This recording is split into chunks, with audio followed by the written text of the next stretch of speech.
Ancient humans did not survive because they were stronger than everything else. On paper, they looked like nature's poorly equipped interns. They had no claws, protective fur, venom, or impressive charging horns. Somehow, those vulnerable creatures still spread across much of the planet. Their secret was not one miraculous invention delivered by a prehistoric genius. It was a growing collection of clever, strange, and occasionally disgusting tricks. Some tricks resemble modern technology, only with more rocks and fewer instructions. Others sound like desperate camping ideas invented at 3 in the morning. Archaeologists reconstruct them from burnt grass, damaged bones, sticky residue, and abandoned tools. Unfortunately, ancient people rarely buried a helpful instruction manual beside their garbage. That means some explanations are strongly supported, while others remain carefully tested possibilities. With that warning established, let us inspect humanity's oldest survival hacks. Our first trick begins with the universal human desire for a comfortable bed. Around 200,000 years ago, people at Border Cave in southern Africa arranged grass bedding.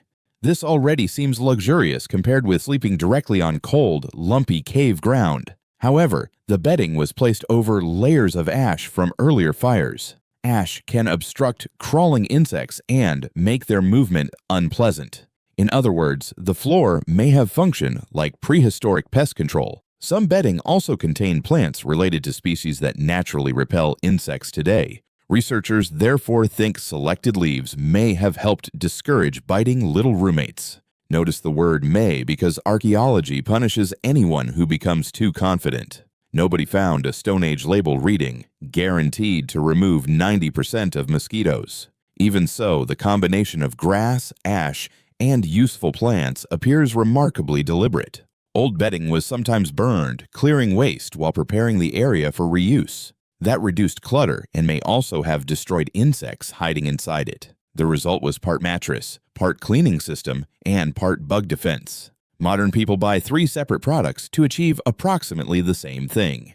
Ancient sleepers simply assembled everything from material lying around the cave. Humanity was already over-engineering bedtime long before pillows had brand names. The next trick solved a different problem. Sharp stone tools were difficult to hold. A stone point works better when firmly attached to a wooden handle. Unfortunately, nature does not provide convenient rolls of industrial-strength tape. Ancient toolmakers answered by producing adhesives from substances such as plant resin and tar. Neanderthals even used birch tar, a sticky material obtained from birch bark. Producing it could require carefully heating bark while controlling oxygen and temperature. That process sounds less like random smashing and more like primitive chemical engineering. The adhesive allowed stone pieces to be fixed onto handles or weapon shafts. Some compound glues also mixed ingredients such as resin, wax, ochre, or plant material. Different recipes could balance stickiness, strength, flexibility, and resistance to heat. A badly attached point might fall off during the worst possible moment. The animal would escape, while the hunter received an unforgettable lesson about quality control. Reliable glue made tools safer, stronger, and easier to use repeatedly. It also demonstrates that survival depended on planning several steps ahead. Before making the weapon, someone first had to understand fire, materials, and timing. Humanity's early technological revolution was apparently held together by extremely old glue. Glue was not the only technology built around humanity's favorite material, wood. Wood was abundant, workable, and unfortunately excellent at rotting before archaeologists arrived. This creates a misleading picture, in which ancient life sometimes appears suspiciously stone-based. In reality, wooden objects were probably everywhere, but most simply disappeared. Exceptional waterlogged sites occasionally preserve the evidence that time normally eats. At Colombo Falls in Zambia, researchers discovered 2 deliberately shaped interlocking logs. They date to at least 476,000 years ago, long before our species dominated the world. One log had been carefully notched so another could fit across it. The exact purpose remains uncertain, so calling it a house would be premature. It may have formed part of a platform, foundation, walkway, or working surface. Whatever it was, somebody looked at 2 enormous logs and invented prehistoric assembly. That required planning, suitable tools, and enough patience to argue with a tree. Ancient woodworkers also produced digging sticks, wedges, handles, throwing sticks, and spears. The famous wooden weapons from Schöningen in Germany are hundreds of thousands of years old. Their careful shaping shows that early hunters understood balance, grain, weight, and aerodynamics. Some could be thrown, while others may have served as thrusting weapons. They were discovered near butchered animal remains, including the bones of wild horses. This suggests organized hunting rather than frightened individuals randomly poking large animals. Coordinated hunters could surround prey, share risk, and combine different weapons. Teamwork transformed several vulnerable primates into a problem with sharp wooden equipment. Of course, every successful prehistoric campsite needed one celebrity invention: controlled fire. Evidence of fire use reaches far back, although its earliest dates remain debated. By later periods, repeated hearths clearly show that fire had become routine technology. Fire produced warmth, light, cooked food, hardened some materials, and discouraged dangerous animals.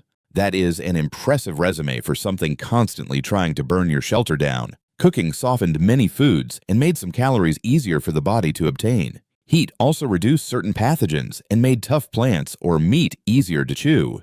This mattered when dental care consisted mainly of hoping your teeth remained detached. Firelight extended useful activity beyond sunset and created a social gathering place. People could repair tools, process food, exchange knowledge, and plan tomorrow's work. Smoke may have helped repel insects, although it also irritated everyone sitting downwind. Flames could discourage some predators, but fire was never an invisible protective force field. A hungry or habituated animal might still approach, especially when food scraps were nearby. Ancient campers therefore needed awareness, group defense, and sensible waste management too. The safest campfire was supported by alert humans rather than blind confidence. Fire also allowed materials to be transformed instead of merely collected and reshaped. Adhesives, cooked food, heated stone, charcoal, and hardened surfaces expanded the available toolkit. Ancient humans had discovered that nature became more cooperative after careful heating. Fire was useful, but survival still ended quickly when clean water disappeared. Mobile groups could not depend on finding a convenient river at every stopping point. In parts of southern Africa, ostrich-eggshells offered a surprisingly elegant solution.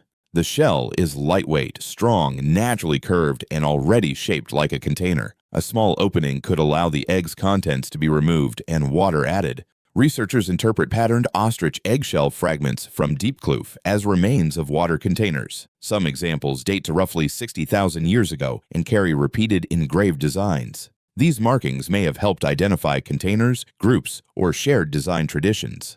The exact meaning is unknown because the engravers neglected to leave translations.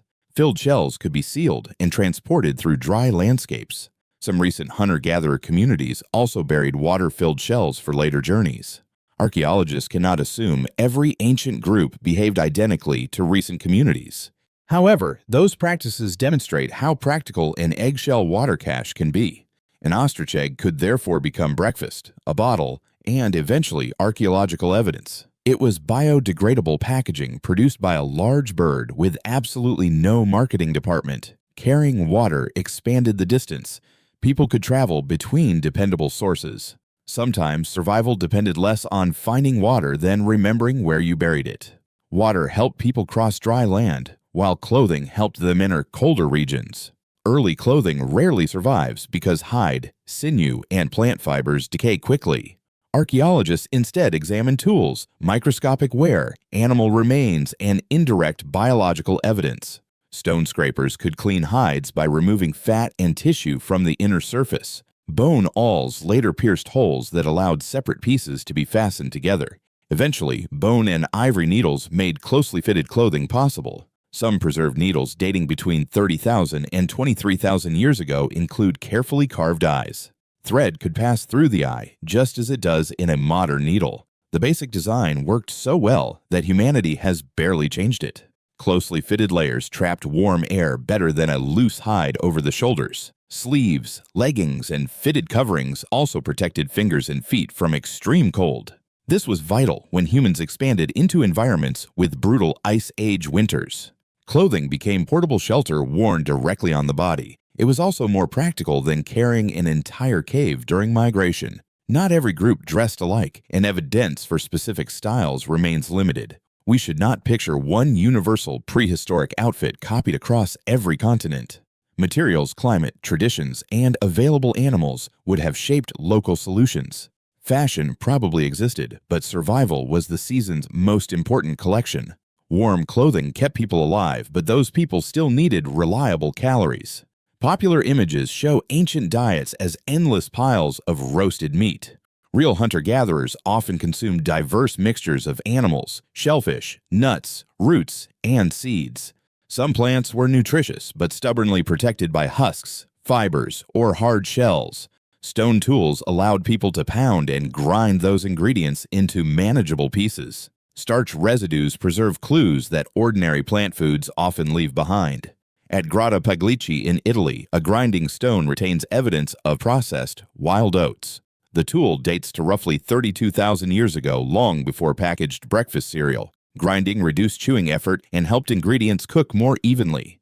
It also turned small seeds into food rather than an annoying collection of tiny objects. Much later, hunter-gatherers in the Levant produced bread-like food before established agriculture. At Shubaika, charred remains show that wild cereals and other plants were carefully processed.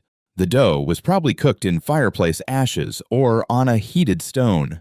This happened around 14,400 years ago, before local farming became established. Bread may therefore have helped encourage cultivation instead of simply appearing after it. Preparing it required gathering, sorting, grinding, mixing, and cooking many small ingredients. Someone performed all that work before humanity had even invented the disappointing airport sandwich. Ancient diets were not glamorous, but versatility mattered more than culinary presentation.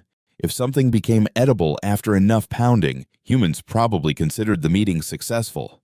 Perhaps the strangest survival tool, however, was not an object at all. It was another human willing to help when everything went wrong. Serious injuries could prevent someone from walking, hunting, gathering food, or escaping danger. Yet some ancient skeletons show major wounds that healed long before death. Survival after those injuries may have required protection, food sharing, and daily assistance. The clearest dramatic example comes from a cave in Indonesian Borneo. Researchers discovered an individual whose lower left leg had been deliberately amputated. The operation occurred roughly 31,000 years ago during the person's childhood. The bone healed, and that individual survived for several more years. There was no modern anesthesia, sterile operating room, or emergency notification button. Whoever performed the procedure probably understood enough anatomy to control dangerous bleeding. They also managed the wound well enough to avoid immediately fatal infection.